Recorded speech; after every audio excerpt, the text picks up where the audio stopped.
आइए परमेश्वर के वचन को हम देखते हैं यहाँ पर कि आज की शाम परमेश्वर का वचन हमें क्या सिखाता है। और नियम की पुस्तक में हम चलते हैं, उसके पहले अध्याय के 1 पद से हम 11 पद तक पढ़ते हैं। परमेश्वर का वचन हमें कुछ यहाँ पर बताता है। हकलिया के पुत्र नेमिया के वचन। 20वें वर्ष के किसलवे नामक महीने में जब मैं शूशन नामक राजगढ़ में रहता था, तब हनानी नामक मेरा एक भाई और यहूदा से आए हुए कई एक पुरुष आए। तब मैंने उनसे उन बचे हुए यहूदियों के विषय में जो बंधुआई से छूट गए थे और यरूशलेम के विषय में पूछा। उन्होंने मुझसे कहा, जो बचे हुए लोग बंधुआई से छूटकर उस प्रांत में रहते हैं, वे बड़ी दुर्दशा में पड़े हैं और उनकी निंदा होती है, क्योंकि यरूशलेम की शहरपनाह टूटी हुई है और उसके फाटक जले हुए हैं। ये बातें सुनते ही मैं बैठकर रोने लगा और कितने दिन तक विलाप करता और स्वर्ग के परमेश्वर के सम्मुख उपवास करता और यह कहकर प्रार्थना करता रहा, हे स्वर्ग के परमेश्वर यहोवा, हे महान और भय योग्य ईश्वर, तू जो अपने प्रेम रखने वाले और आज्ञा मानने वाले के विषय अपनी वाचा पालता और उन पर करुणा करता है, तू कान लगाए और आंखें खोले रहे कि जो प्रार्थना मैं तेरा दास इस समय तेरे दास इज़राइलियों के लिए दिन रात करता रहता हूँ, उसे तू सुन ले। मैं इज़राइलियों के पापों को जो हम लोगों ने तेरे विरुद्ध किए हैं मान लेता हूँ। मैं और मेरे पिता के घराने दोनों ने पाप किया है। हमने तेरे सामने बहुत बुराई की है और जो आज्ञाएं, विधियाँ और नियम तूने अपने दास मूसा को दिए थे, उनको हमने नहीं माना। उस वचन की सुधि ले जो तूने अपने दास मूसा से कहा था, यदि तुम लोग विश्वासघात करो तो मैं तुमको देश देश के लोगों में तितर बितर करूँगा। परंतु यदि तुम मेरी ओर फिरो और मेरी आज्ञाएं मानो और उन पर चलो, तो चाहे तुम में से निकाले हुए लोग आकाश की छोर में भी हो, तो अभी मैं उनको वहां से इकट्ठा करके उस स्थान में पहुंचाऊंगा जिसे मैंने अपने नाम के निवास के लिए चुन लिया है। अब वे तेरे दास और तेरी प्रजा के लोग हैं, जिनको तूने अपनी बड़ी सामर्थ और बलवंत हाथ के द्वारा छुड़ा लिया है। हे प्रभु, विनती यह है कि तू अपने दास की प्रार्थना पर और अपने उन दासों की प्रार्थना पर जो तेरे नाम का भय मानना चाहते हैं कान लगा, और आज अपने दास का काम सफल कर और उस पुरुष को उस पर दयालु कर। मैं तो राजा का प्याऊ था। Praise the Lord. परमेश्वर के वचन को हम देखते हैं यहाँ पर एक अध्याय के यन्नेम्या की पुस्तक, उसका एक अध्याय के, और यदि हमने 11 पद तक पढ़ा, आपने देखा कि यहाँ पर मेरे बेटे सैम ने जो है पढ़ने में सहायता की है। और यहाँ पर हकल्या के पुत्र नेहमिया के वचन। 20वें वर्ष के किसलवे नामक महीने में जब मैं सूसन नाम राजगढ़ में रहता था, तब हनानी नामक मेरा एक भाई यहूदा से आए हुए कई पुरुष आए। तब मैंने उनसे उनके बचे हुए यहूदियों के विषय में जो बंधुआई से छूट गए थे यरूशलेम के विषय पूछा। उन्होंने मुझसे कहा, जो बचे हुए लोग बंधुआई से छूटकर उस प्रांत में रहते हैं, वे बड़ी दुर्दशा में पड़े हैं और उनकी निंदा होती है, क्योंकि यरूशलेम की शहरपनाह टूटी और उसके फाटक जले हुए हैं। परमेश्वर के वचन को हम यहाँ पर पढ़ते हैं और हम इस बात को देखते हैं कि एक साधारण यहाँ पर एक बात यहाँ पर साधारण तरीके से घट रही है। और घटना ये घट रही है कि यहाँ पर जो नेमिया है, वो नेमिया जो है यहाँ पर एक भाई के बारे में जिक्र कर रहा है। तब हनानी नामक मेरा एक भाई, ये यहूदा से आए हुए कई एक पुरुष आए। तब मैंने उनसे उनके बचे हुए यहूदियों के बारे में पूछा। जब यरूशलेम की शहरपनाह टूट गई थी, यरूशलेम जो है शहरपनाह टूट गई थी और उसके फाटक जल गए थे, उस वह दुर्दशा में पड़ा था। और हम देखते हैं यहाँ पर कि नेमिया जो था वो एक राजा के यहाँ पर प्याऊ का काम करता था। और उसका जिक्र यहाँ पर लिखा है कि जब मैं सूसन नामक राजगढ़ में रहता था, नेमिया राजगढ़ में रहता था, राजगढ़ के राजा के यहाँ पर वो जो था वो प्याऊ का काम करता था। और उसके बारे में हम ज़्यादा कुछ ना देखें, लेकिन हम ये देखें कि साधारण तौर पर कुछ लोग जो है कहीं से आ रहे हैं, और कहीं से जो आ रहे हैं वो कई एक पुरुष कहीं से आ रहे हैं, और आते आते हम देखते हैं कि वो यरूशलेम के विषय में उनसे पूछ रहा है। राजगढ़ में रहकर यरूशलेम से कुछ लोग जो है वहां से आ रहे हैं राजगढ़ की ओर। और यहाँ पर हम देखते हैं कि वहां पर वो पूछ रहा है, यहूदा से कई एक जो है लोग जो आ रहे हैं और उनके बारे में पूछता है कि भाई वहाँ के लोगों की दुर्दशा, वहाँ के लोग जो है किस रीति से जीवन यापन कर रहे हैं, कैसे हैं, क्या हैं। जब वो हालचाल पूछ ही रहा था उस समय उसको दुर्दशा के बारे में कुछ भी पता नहीं था कि वहां के लोग बड़ी दुर्दशा में हैं, वो शहरपना, वहां की शहरपना टूट गई है या वहां के फाटक जल गए हैं, वो इस बात से अभिज्ञ था। लेकिन जैसे ही नॉर्मली तौर पर जब मैं और आप कहीं पर बैठे रहते हैं सामने में और कुछ लोग कहीं से आते और जाते रहते हैं और आने जाने वाले लोगों से हम अपने पैतृक गांव के बारे में पूछते हैं कि भाई आप गांव से आ रहे हो तो वहां के लोग कैसे हैं, और अचानक आपके रिश्तेदारों के बारे में पता चले कि एक मकान में आग लग गई थी और उसके सारे रिश्तेदार जो है, आपके रिश्तेदार जो है उस मकान में जलकर जो है तबाह हो गया, उनका सब कुछ जो है तबाह हो गया और कुछ लोग मर भी गए, तब आपको कैसा लगेगा। इमेजिन, कल्पना कीजिए इस बारे में कि यहूदा से कुछ लोग आए हैं और वो उनके बारे में सिर्फ पूछ ही रहा था और पूछते पूछते नॉर्मली एक छोटी सी बात उन्होंने उससे कही जो चौथे पद में है, और ये लिखा हुआ है कि ये बातें मैं सुनते बैठकर रोने लगा। जैसे मैंने सुना कि वहाँ के लोग, जो बचे हुए लोग थे, तीसरे पद में लिखा हुआ, उन्होंने मुझसे कहा जो बचे हुए लोग बंधुआई से छूटकर उस प्रांत में रहते हैं वे बड़ी दुर्दशा में हैं। जो लोग बंधुआई से छूटकर उस प्रांत में रह रहे थे वे बड़ी दुर्दशा में हैं। और दुर्दशा क्या है? दुर्दशा ये है, उनकी निंदा होती है क्योंकि यरूशलेम की शहरपनाह टूटी हुई है और उसके फाटक जले हुए हैं। निंदा क्या होती है उनकी?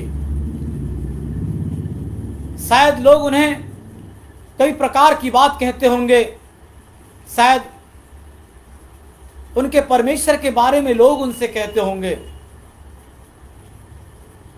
उनके जीवन के बारे में लोग कहते होंगे, उनके विश्वास के बारे में लोग कहते होंगे। बहुत सारी चीजें हम यहां पर देख सकते हैं। जो लोग बंधुआई में हैं उनकी दुर्दशा में है, दशा जो है वो दुर्दशा में है, और दुर्दशा ये है कि उनकी निंदा हो रही है। और निंदा इसलिए हो रही है कि यरूशलेम की शहरपनाह टूटी हुई है और उसके फाटक जले हुए हैं। यरूशलेम के अंदर यहूदा एक प्रांत जहां से लोग निकल कर आए हुए हैं, राजगढ़ के रास्ते से होकर जा रहे हैं, और राजगढ़ के रास्ते में नेहमिया सामने बैठा हुआ है। कल्पना कीजिए, और नेहमिया बैठे हुए कुछ परिचित लोगों से अचानक उधर से आते हुए देखते हुए उन लोगों के बारे में पूछता है, और भैया कैसे हो, क्या हाल चाल है। ऐसे ही में वो रुककर शायद 2 मिनट का समय उसको दे रहे हैं, और जैसे ही वो बता रहे हैं कि भैया वहाँ के लोगों की हालत अच्छी नहीं है, क्योंकि जिस नगर में हम रहते हैं उसके फाटक जल गए हैं, उसकी शहरपनाह टूट गई है। वो बहुत खूबसूरत नगर था, वो खूबसूरत नगर जो है अब बर्बाद हो गया है। वहाँ के लोगों की दुर्दशा बहुत भयंकर है। शायद उनके पास इस बुरी परिस्थिति में खाने की वस्तुएं ना होंगी, शायद उनके पास इस बुरी परिस्थिति में जीविका के अच्छे साधन नहीं होंगे। विषम परिस्थिति उस जगह की है जिसके बारे में नेहमिया सुन रहा है। जब कभी हम किसी विषम परिस्थिति के बारे में सुनते हैं, हमारा हृदय थोड़ी देर उस विषम परिस्थिति के बारे में शोकित हो जाता है या उसके बारे में चिंतन करने लगता है। देखिए, यहाँ पर चिंतन कुछ हो रहा है परमेश्वर के वचन में। जैसे ही चौथे पद में हम जाते हैं, बाइबल हमें सिखाती है यहाँ पर कि ये बातें सुनकर मैं बैठकर रोने लगा। कौन है ये रोने लगा? कौन है ये रोने लगा? इसका नाम क्या है? और जो रोने लगा उसका नाम है नेहमिया। और जो जिसकी वो सुन रहा था, तब हनानी नामक मेरा एक छोटा भाई हनानी की बात को वो सुन रहा था और सुनते ही उसकी आंखों में आंसू आ गए, क्योंकि उसके रिश्तेदार बुरी परिस्थिति में थे, क्योंकि उसके पहचान वाले बुरी परिस्थिति में थे, क्योंकि जिस घर में कभी वो रहा करता था, जिस मोहल्ले में वो कभी रहा करता था, जिस तहसील या ब्लॉक में कभी वो रहा करता था, वो तहसील या ब्लॉक व या नगर या मोहल्ला या वो घर आज बुरी परिस्थिति में है। वह नगर उजाड़ हो गया है, वहाँ कुछ बचा नहीं है, वहाँ की स्थिति अच्छी नहीं है। जब ये बात उसके दिल को लगी, प्रियों श्रोताओं, जब बात उसके दिल को लगी, उसकी आंख में आंसू आ गए। ना केवल उसकी आंख में आंसू आए, परंतु धर्मशास्त्र हमें सिखाता है कितने दिन तक वह विलाप करता रहा। कितने दिन तक, दिनों की गिनती नहीं, दिनों की यहाँ गिनती नहीं है। बाइबल हमें सिखाती है कि वो दिनों तक विलाप करता रहा। देखिए, रोना एक अलग चीज़ है और विलाप करना एक अलग चीज़ है। इमेजिन करिए, कोई किसी की बात पर कब रोता है सुनकर? क्या कभी किसी की बात सुनकर आपको रोना आया है? रोने के बाद क्या विलाप करना आया है? विलाप किन परिस्थितियों में होता है? जब हृदय पूरी रीति से चोटिल हो जाता है, जब हृदय पूरी रीति से दुख से भर जाता है, जब हृदय में वो बात ऐसी हो जाती है कि लगातार नैनों से अश्रु बहने लगते हैं, आंसुओं का निकलना निरंतर जब जारी रहता है, ऐसा उसी परिस्थिति में होता है जब आपका कोई प्रियजन इस दुनिया से चला जाता है। आप उस शोक को बर्दाश्त नहीं कर पाते हैं। जैसे पत्नी के लिए पति का चला जाना, मालिक के लिए उसकी संपत्ति का चला जाना, पिता के लिए उसका पुत्र का वियोग। इमेजिन करिए, ये ऐसी परिस्थितियां हैं जहां पर आदमी ठहर नहीं सकता। रोना तो केवल थोड़े समय का होता है। जब आप किसी के अंतिम संस्कार में जाते हैं, थोड़ा अटैचमेंट रहता है, एक पल के लिए आप के आंसू निकल जाते हैं, लेकिन दूसरे पल के लिए जब अंतिम संस्कार खत्म हो जाता है, आप अपने घर पर आते हैं, आप अपनी यथा स्थिति में वापस आ जाते हैं। लेकिन रोते वो लोग हैं जिनके घर में अंतिम संस्कार हुआ रहता है। सप्ताह, 15 दिन, महीना, साल, वो उस दुख को भूल नहीं पाते हैं। मेरे प्रियो, यरूशलेम की यहूदा की परिस्थिति कुछ ऐसी थी, यरूशलेम की परिस्थिति कुछ ऐसी थी जहां पर नेहमिया जिसके बारे में सुनता है और वो अपने आप को रोक नहीं पाता है, न केवल रोता है परंतु विलाप करता है, न केवल विलाप करता है परंतु विलाप के बाद भी कुछ एक्टिविटी है जो वो करता रहता है। आइए हम देखते हैं परमेश्वर के वचन में। और स्वर्ग के परमेश्वर के सन्मुख उपवास करता। पहली प्रतिक्रिया वो रो रहा है, दूसरी प्रतिक्रिया वो विलाप कर रहा है, और तीसरी प्रतिक्रिया जो है वो उपवास करने लगा। वो अपने आप को भूखा रखने लगा। मैं सोचता हूं कि जो घटना उसने सुनी है उसके चलते उसको खाना और पीना जो है उसका आराम हो गया। जो कुछ उसने सुना उसके चलते उसके हृदय में बड़ा बोझ आ गया। और जब बड़ा बोझ किसी चीज के प्रति आता है तो आदमी उस बोझ को, जब किसी चीज के बोझ को ले लेता है तो जब तक वह अपने उस अंजाम में ना पहुंच जाए तब तक उसका खाना पीना हराम हो जाता है।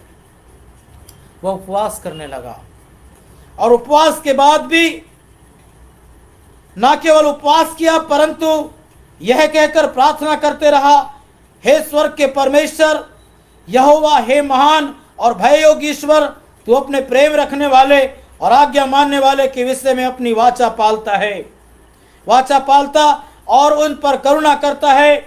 तू कान लगाए और आंखें खोले रहे कि जो प्रार्थना में तेरा दास इस समय तेरे दास इसराइल के लिए, तेरे दास इसराइलियों के लिए दिन रात करता हूं, उसे तो सुन ले।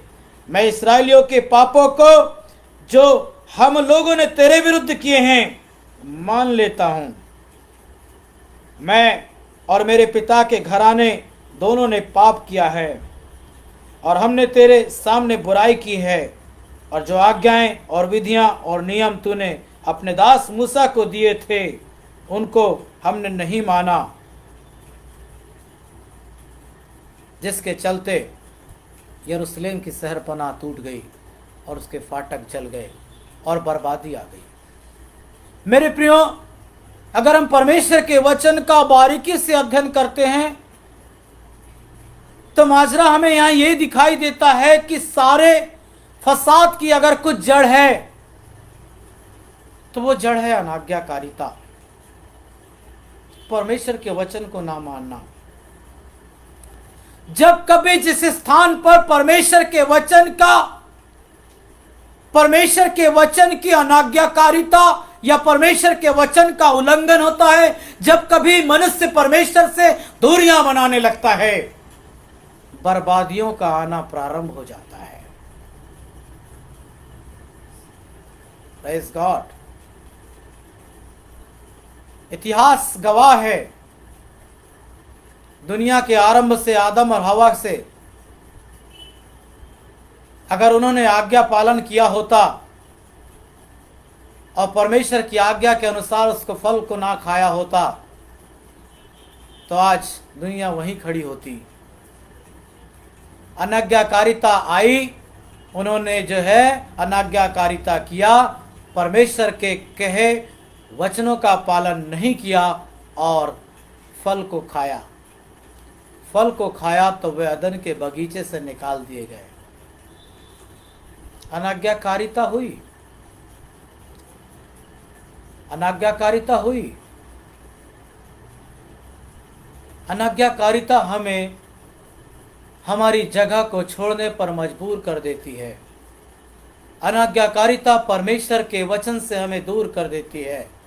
अनाज्ञाकारिता परमेश्वर की उपस्थिति से हमें दूर कर देती है। अनाज्ञाकारिता हमारे जीवन में हमें श्राप को बटोरने पर मजबूर करती है। परमेश्वर के वचन का पालन नहीं करना अनाज्ञाकारिता है। परमेश्वर की विधियों का पालन नहीं करना अनाज्ञाकारिता है। आज्ञाकारिता तो परमेश्वर के वचन का पालन करने में है। इसलिए नेहम्याह कहता है, उसको इस बात की समझ आ गई कि जो बात की गड़बड़ी हुई है वो ये है प्रभु कि मैं अपने घराने समेत या अपने परिवार के समेत, अपने पिता के घराने समेत मैं इस्राएलियों के पाप को मान लेता हूं जो मैंने और मेरे पिता के घराने ने किया है, ताकि यरूशलेम की शहरपनाह बन जाए। मेरे प्रियो, आज अगर हम शहरपनाह को बनाना चाहते हैं, आज हम वर्तमान समय में जिस स्थान पर खड़े हैं, आज देश की स्थिति अच्छी नहीं है।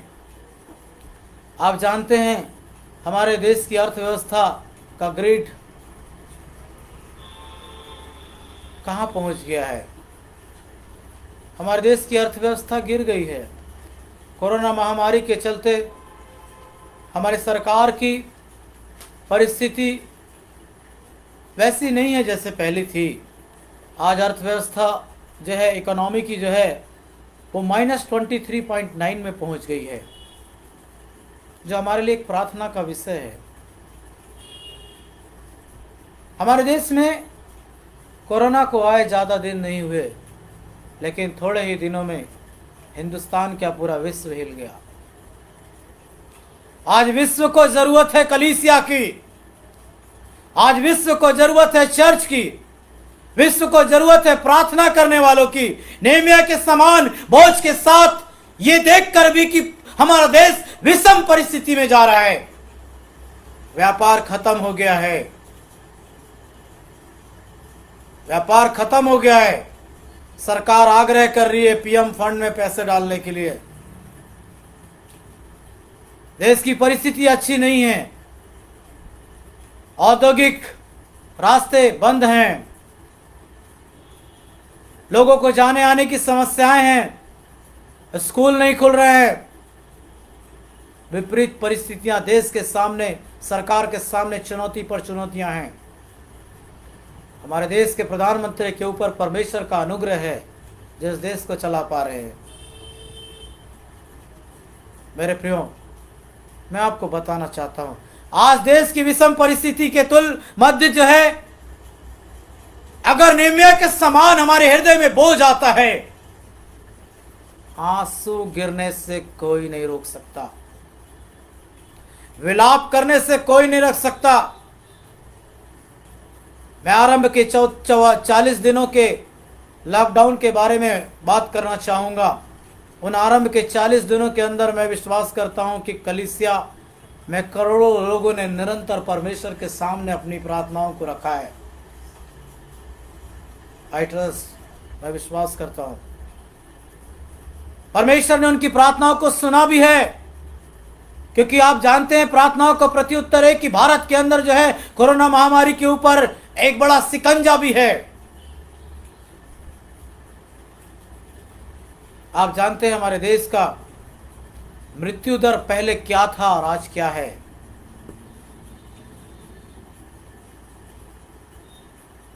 पहले लोग लगातार मर रहे थे कोरोना से, लेकिन आज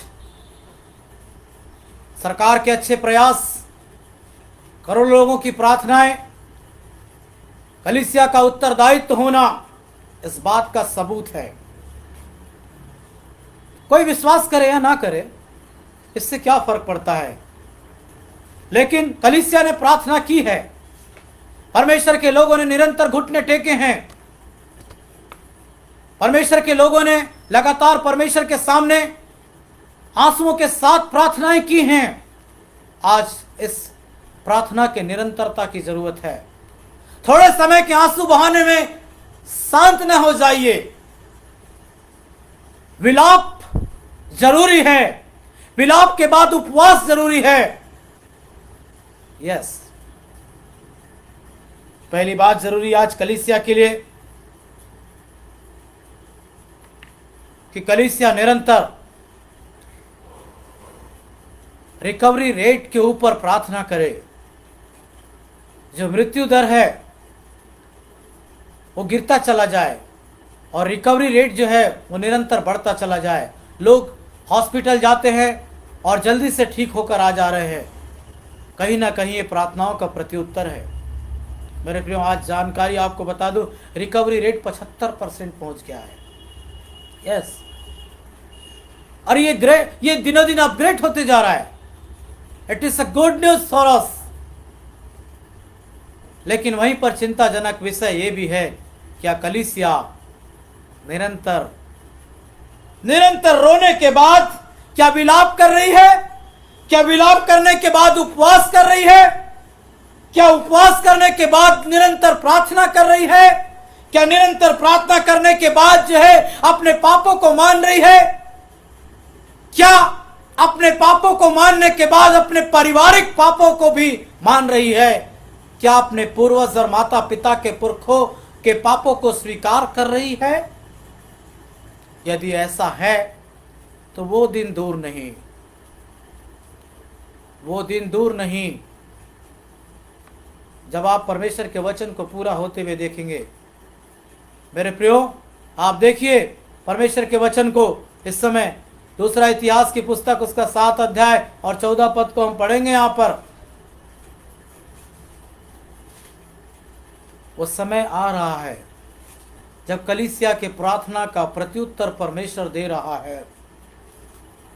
पढ़े यहां पर, तब यदि मेरी प्रजा के लोग जो मेरे कहलाते हैं दीन होकर प्रार्थना करें और मेरे दर्शन के खोजी होकर अपनी बुरी चाल से फिरें, तो मैं स्वर्ग में से सुनकर उनका पाप क्षमा करूंगा और उनके देश को ज्यों का त्यों कर दूंगा। हालेलुया।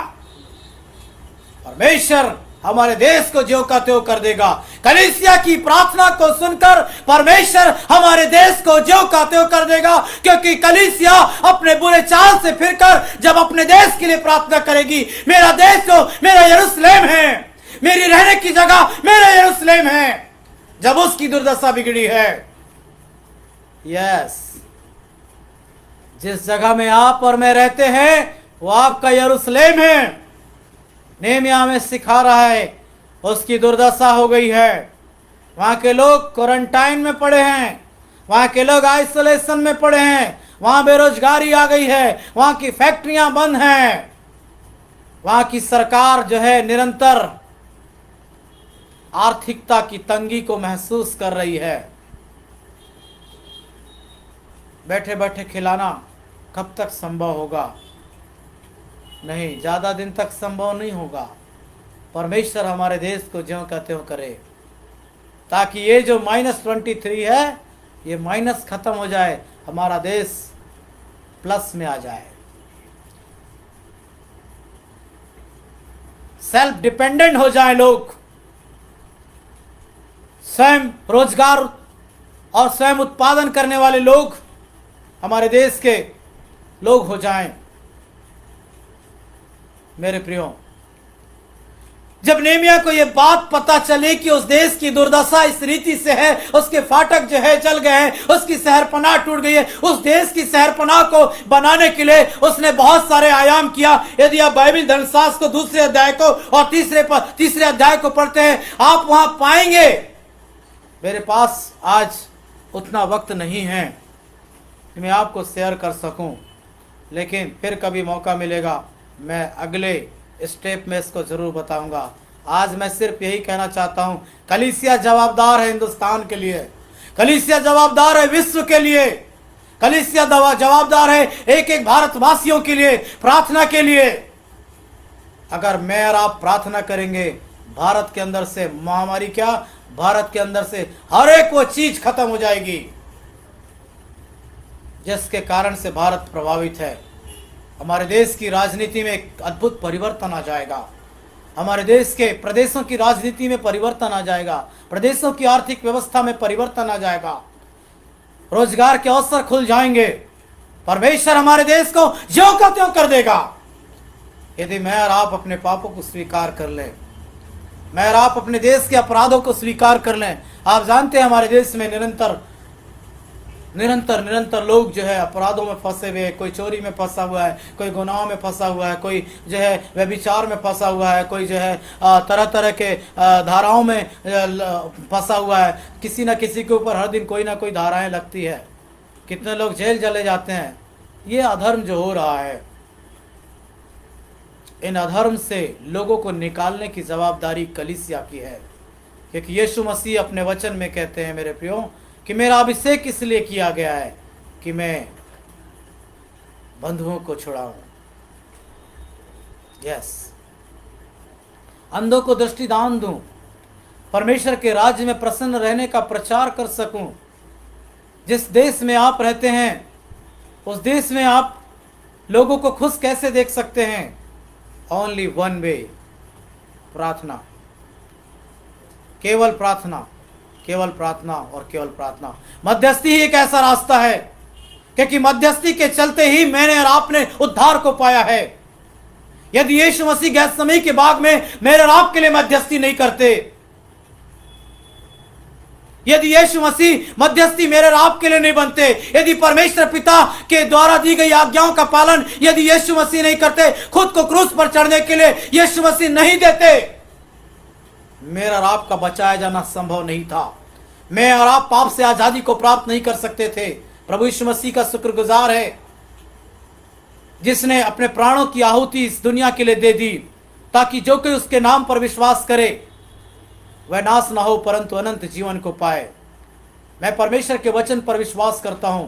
प्रिय श्रोताओं, परमेश्वर के वचन पर विश्वास करे, यीशु मसीह के समान मध्यस्थी करे, नेहमिया के समान मध्यस्थी करे, हमारा देश ज्यों का त्यों हो जाएगा। बुरी परिस्थिति से हम बाहर आ जाएंगे, परमेश्वर हमें आशीषित करेगा, हमारे देश को ज्यों का त्यों कर देगा। याद रखें, परमेश्वर जिस जगह होते हैं वो जीवन हो या ज़मीन, सिचुएशन में बदलाव आ जाता है। हमारे देश में बदलाव आएगा। कलीसिया जवाबदार है।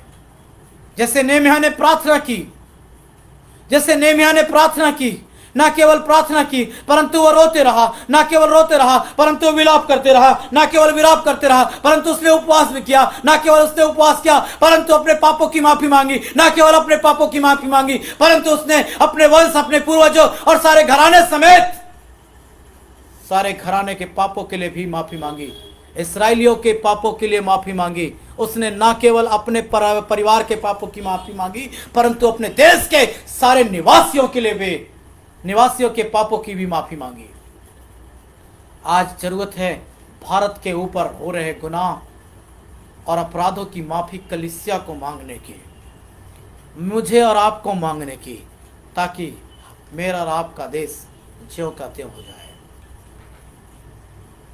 प्रभु यीशु मसीह आपको अनुग्रहित करे, आपको शांति से भरे, आपको ये क्षमता प्रदान करे कि जिस रीति से यीशु सारी मानव जाति के लिए मध्यस्थी बन गया, अपने आप को क्रूस पर दे दिया, वह मारा गया, गाड़ा गया और तीसरे दिन मुर्दों में से जी उठा, ताकि जो कोई उस पर विश्वास करे वह नाश ना हो परंतु अनंत जीवन पाए। प्रभु का वचन हमें सिखाता है, जो उसको अंगीकार करता है, जो उसको स्वीकार करता है कि यीशु ही प्रभु है, वह निश्चित रूप से उद्धार पाएगा। प्रियो, हम लोगों के लिए मध्यस्थी का कारण बन सकते हैं, लोगों की छुड़ौती के लिए मध्यस्थी का कारण बन सकते हैं। नेहम्याह जैसे यरूशलेम को बनाने के लिए मध्यस्थी बन गया, बहुत सारे उपाय उसने किया। हम अपने घर पर बैठकर बहुत सारे उपाय कर सकते हैं, हम प्रार्थना कर सकते हैं, उपवास कर सकते हैं, परमेश्वर के वचन से परमेश्वर से पूछ सकते हैं हमारे देश की ज़रूरतों के बारे में, हमारे सरकार की ज़रूरतों के बारे में, और कलीसिया निरंतर प्रार्थना कर सकती है। यस, ये हमारे अधिकार में है कि हम इस देश के लिए प्रार्थना करें, इस देश में शांति और अमन चैन के लिए प्रार्थना करें। इस देश से महामारी को यदि कोई चीज़ हटा सकती है तो वो प्रार्थना है, वो प्रार्थना है, वो प्रार्थना है। आइए अपनी आंखों को बंद करें, हम प्रार्थना में जाएंगे। Hallelujah, thank you Lord. प्रभु, मैं यीशु मसीह के नाम में तेरा धन्यवाद करता हूँ। इस फेसबुक के माध्यम से मैं अपनी आवाज़ विश्व के हर एक श्रोताओं तक पहुँचाना चाहता हूँ। प्रार्थना ही एक रास्ता है जो हमारी परिस्थितियों को बदल सकती है। प्रार्थना ही एक रास्ता है जो हमारे देश को विषम परिस्थिति में छुटकारा दे सकती है। प्रार्थना ही एक रास्ता है जो रिकवरी रेट को बढ़ा सकती है। प्रार्थना ही एक रास्ता है जो हमारे देश की इकोनॉमिकल कंडीशन में बड़े परिवर्तन को दे सकती है। प्रार्थना ही एक ऐसा रास्ता है जो हमारे देश के ऊपर अद्भुत प्रभाव को डाल सकती है। इसलिए प्रभु, तू हमें मध्यस्थी करने का बोझ दे। जैसे नेहम्याह यरूशलेम के लिए मध्यस्थी करने लग गया प्रभु, जैसे नेहम्याह यरूशलेम के लिए मध्यस्थ बन गया, वैसे ही हम भारत के लिए, विश्व के लिए मध्यस्थ बन जाएं। इसकी छुड़ौती के लिए, इसकी आज़ादी के लिए परमेश्वर हम में से प्रत्येक को आशीषित करे। प्रिय श्रोताओं, हम में से प्रत्येक, आप जो है इस वचन को जो सुन रहे हैं, आप आशीषित हों इन वचनों के द्वारा।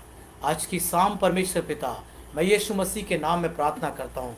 जितने लोगों ने प्रभु प्रार्थना के द्वारा और चैटिंग के द्वारा जो प्रभु जी इनबॉक्स में प्रभु जो प्रार्थना निवेदन दिए हैं छुटकारे के लिए, यीशु मसीह के नाम में उनके परिवार के अंदर छुटकारे की घोषणा करता हूँ, चंगाइयों की घोषणा